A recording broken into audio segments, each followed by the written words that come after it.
Good morning, everyone, and good afternoon to our global Sangha.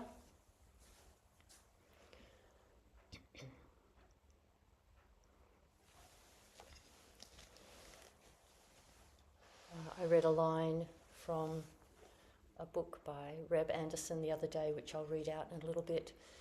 And in there was the sentence, being steadfast in an unstable world. And I just really liked that. How can we be steadfast in an unstable world?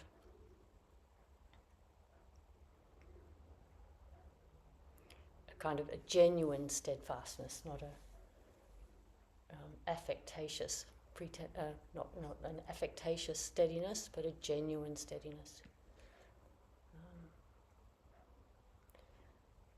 And just coincidentally, someone had a conversation with me yesterday, being quite critical of people on unemployment benefits. And I just was kind of steadfast because I didn't hold the same opinion really. But I, saw their point of view and said a few things and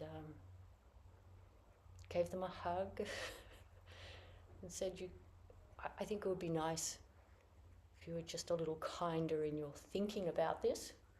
But I see your point. And they kind of had agitated energy. And then the next day, it's like the steadiness that I had during argument, wasn't an argument, during the exchange, allowed them to be steady. And then the next day they were really steady and said, I thought about what you said and I think I went overboard. And I think it is, It was just really nice. It was just really nice. That when we're steady, if it's genuine, coming from a place of a kind of a fearlessness and not a need to convince anyone of anything, then that actually gives other people the opportunity to be steadfast. And of course it can work the other way around. If someone's steadfast with us when we're a little unsteady, then it can help us to get more steady. So I was thinking about what is this steadfastness and what is this unstable world. And I think our Zazen practice is the way in which we experience being steadfast. Because in a way, even our body is our body is unstable. But even in our Zazen, our body is a bit unstable. Our heart's beating and we're having to breathe in and out. And our joints sometimes don't like being kept still. And we develop a kind of steadfastness amidst all of that.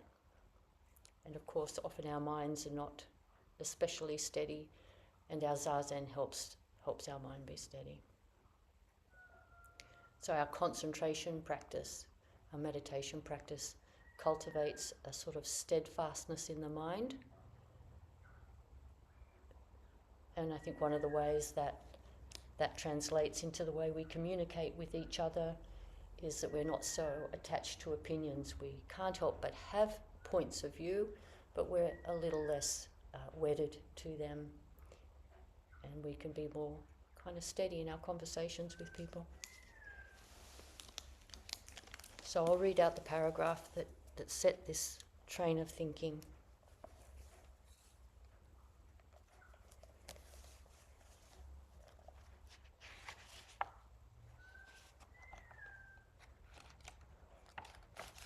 This is from a book called Entering the Mind of Buddha by Reb Anderson. And in this chapter he's talking about the perfection of concentration. And one of our sort of vows, we have the bodhisattva vows that we take up. So this paragraph goes, the great compassionate vows live in the hearts of bodhisattvas. By becoming concentrated in their vows, Bodhisattvas deeply settle into, protect, and finally become completely one with them. Supported by the power of concentration, they are eventually able to stand steadfast in an unstable world and act in accord with their vows no matter what comes. With imperturbable presence, bodhisattvas can deeply observe all forms of life with eyes of compassion. They concentrate on their vows, join hands with all beings, and walk through birth and death together. This concentration is the Dharma gate of repose and bliss. So it was this middle line. They eventually are able to stand steadfast in an unstable world and act in accord with their vows no matter what comes. I just thought that was very beautiful. And I think my particular sort of karmic history is to not be a terribly steadfast person. I think my younger years had a lot more kind of agitation and anxiety and kind of fear. And so practice in steadfastness has been a great practice for me, as it is for lots of people. And so then I started thinking about this unstable world. And the world is unstable in lots of ways, and we know all of those ways, that it's unstable. Everything's constantly changing. Things that we like go away, things that we don't want arrive. But amidst that instability, there's actually this great steadfastness in the world itself. There's a steadiness in the world itself. And one of the ways it's talked about that I find very helpful is in terms of foreground and background. The foreground is unstable. That's all the stuff, all the things that are happening, all the things that are born and die, that are made and fall apart, all the thoughts that come and go. That's the foreground, and it is unstable. Doesn't mean it's not beautiful and not wonderful in lots of different ways, but it's unstable, unreliable. And then the background is stable. The background is reliable. The background is unchanging. So I find this very helpful to think the foreground is unstable and the background is stable. And what the background is, we have all different words for. We could call the background here and now, because here and now is always here and now. Can't get rid of it. All the activity happens, but the here and now continues always. Never isn't here and now. No matter where anyone is, it's always here and now for them. So that's one way of thinking of it. We also talk about it as just Buddha nature, a kind of quality of okayness of everything.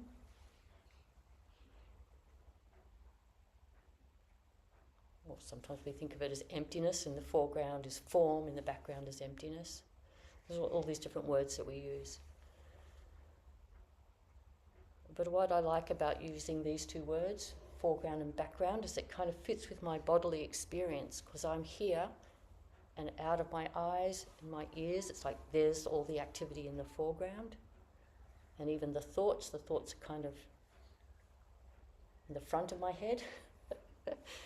And then when I do zazen, which then can translate into ordinary daily life, there's a kind of way in which I can feel behind that, sitting back, behind that, so like behind my eyes, even behind my brain, sitting back.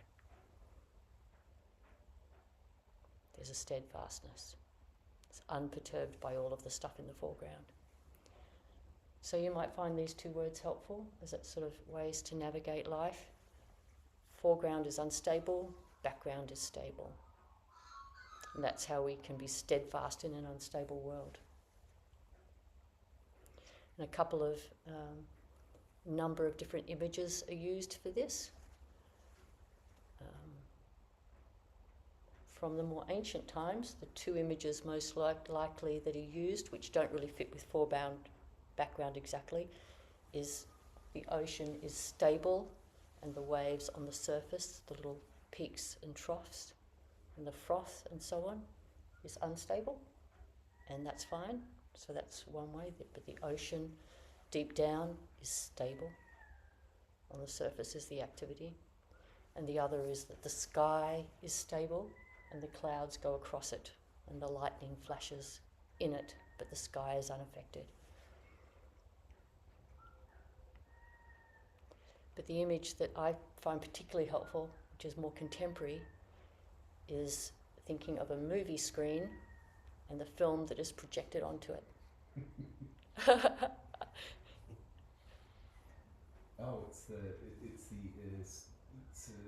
Shigeru Suzuki talks about this, and he says we're more interested in the screen than what's on the screen. We're more, that we as practitioners are, yes. So we as practitioners are more interested in the screen than what's projected onto it. But of course, everyday life, it's the other way around. Not only is it the other way around, most of the time we're completely oblivious to the screen. We're not thinking about the screen at all. If we're in a picture theatre, movie theatre, or cinema, as they say in England, it's just what's being projected onto the screen. It's the only thing that's being thought about.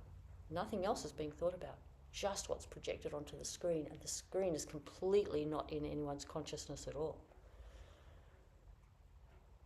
So it's really helpful to imagine, if we picture ourselves in a movie theatre, and instead of being the audience, we're actually the screen. And all the activity is coming in.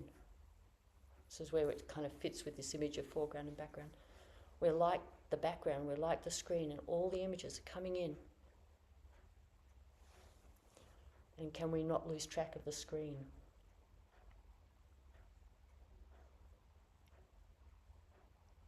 It doesn't mean that we ignore the images. Again, I like to think about, if I think of myself as the audience as well as the screen, I'm also the audience. And the audience, when I'm watching a movie, I don't want people to get hurt in the movie. I'm watching a movie. Will they be all right? Will it all work out? So we can still have a sort of compassionate energy as we're watching the images on the screen. We can still care about the characters. We can still empathize with them. So it doesn't become so cold that we just don't care about the movie. We still care about the movie and the people in the movie. But we're also not forgetting the screen. And the screen, just continuing with this metaphor, the screen actually makes it possible for the movie to happen. The movie couldn't happen without the screen.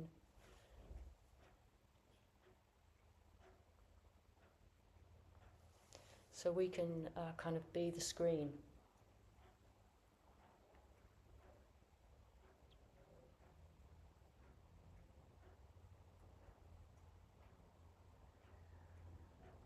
And it's really good for us to be able to keep in touch with that background. Even though we're involved in the foreground, we just don't lose track of the background.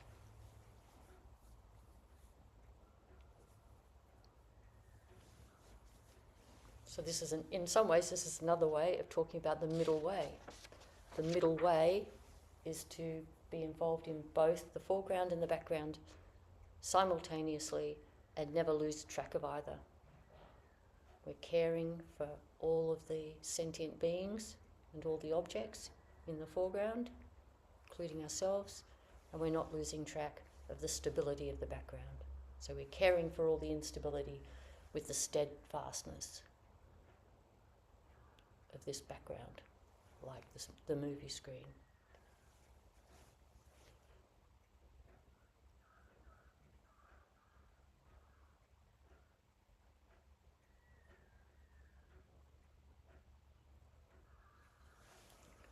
And there's this koan that we've been working on in our koan class.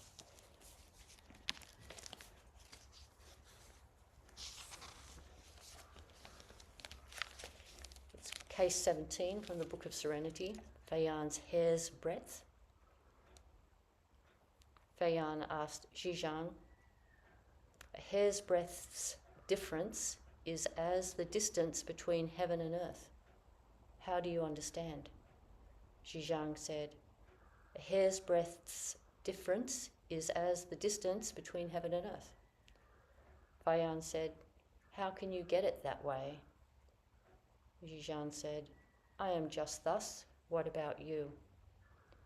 Feiyan said, a hair's breadth's difference is as the distance between heaven and earth.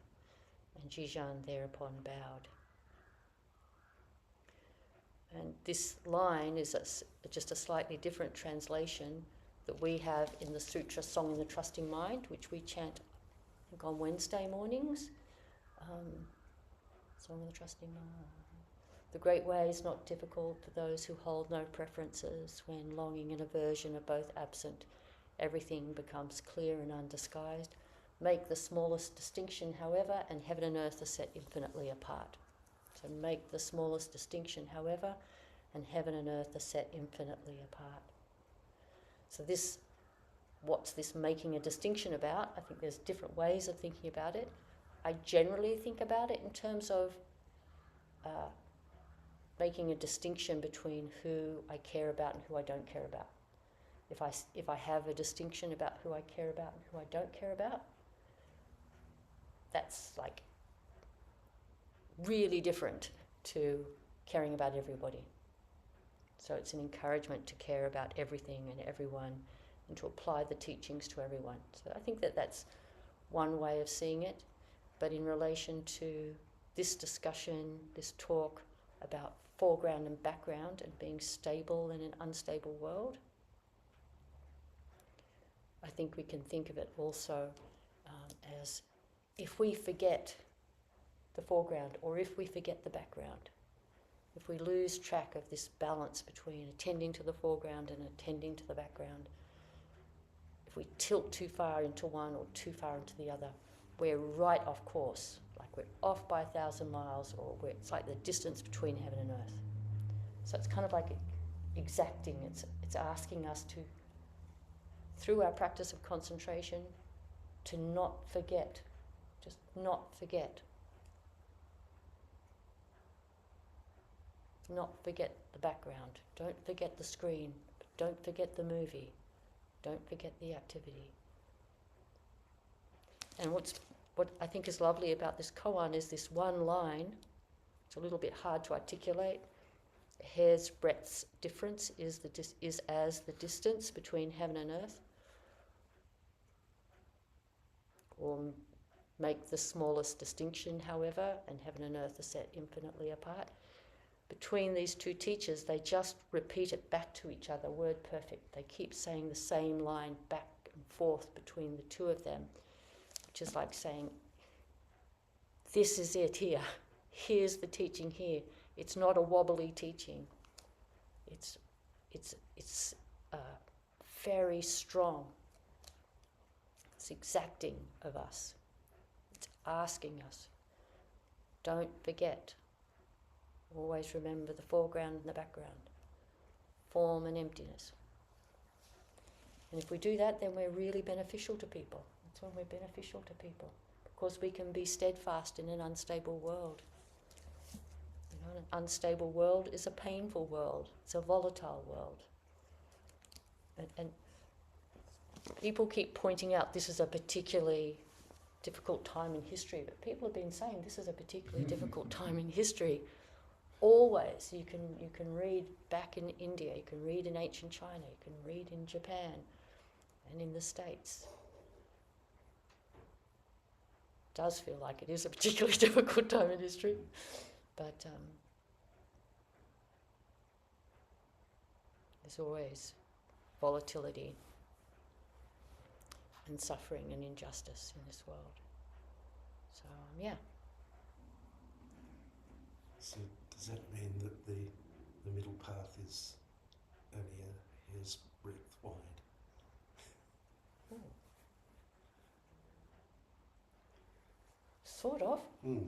It's sort of, and that's why this is like this is serious business that we're doing. You know, sometimes it's called walking on a razor's edge.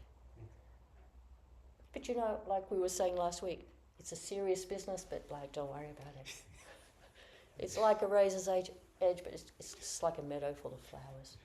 You know, just wander about. But I think it is helpful to have this sort of exacting quality. Off by an inch, it's the other way it said, off by an inch, you're off by 1,000 miles. I find it very encouraging to really practice and focus on practice and turn up to Zazen, and listen to Dharma and contemplate the teachings in this one short life. You know, do it, want to do it. But yeah, Suzuki Roshi's also errs on the side of also just chill out. So we can be steadfast in a relaxed way too. We can be steadfast by being light-hearted. Like humour is a way in which people can be steadfast. Yeah. So just make it so we can see people. Would anyone like to comment or ask a question?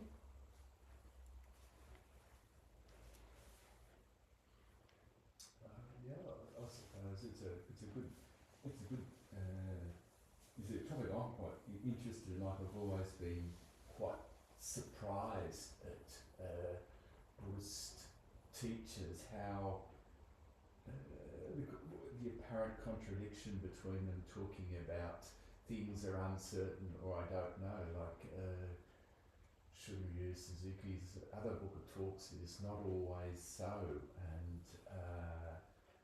and Ajahn Chah used to say, saying he'd say quite often was not so sure, and that, but then the way they move through the world, they're quite at ease and confident as well. So it's sort of, when you normally think people are confident they've got all the answers, but they're quite happy admitting we don't have all the answers, and they just move with such ease and confidence through the world, accepting things as it is. So, Yeah. I'll just paraphrase a little bit for people online. Tony was saying something that he's observed how teachers are comfortable with not knowing, and yet they're quite steady and confident, even though they're also saying that they don't know. And that's right. We should all be confident in the fact that we can't possibly know. We can know a bit about the foreground inaccurately, like whatever we know about the foreground is obviously provisional. We can't really know we can't know cognitively about the background, but I do think we experientially can know about the background. We can actually just be that screen. And then I think that helps us be more relaxed about the incredible complexity of the foreground. Yeah, thanks for that.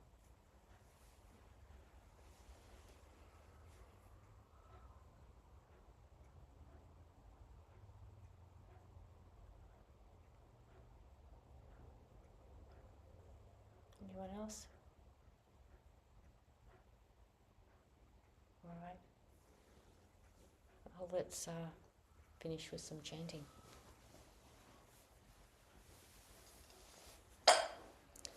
Beings are numberless. I vow to save them. Delusions are inexhaustible. I vow to end them. Dharma gates are boundless. I vow to enter them. Buddha's way is unsurpassable. I vow to become it.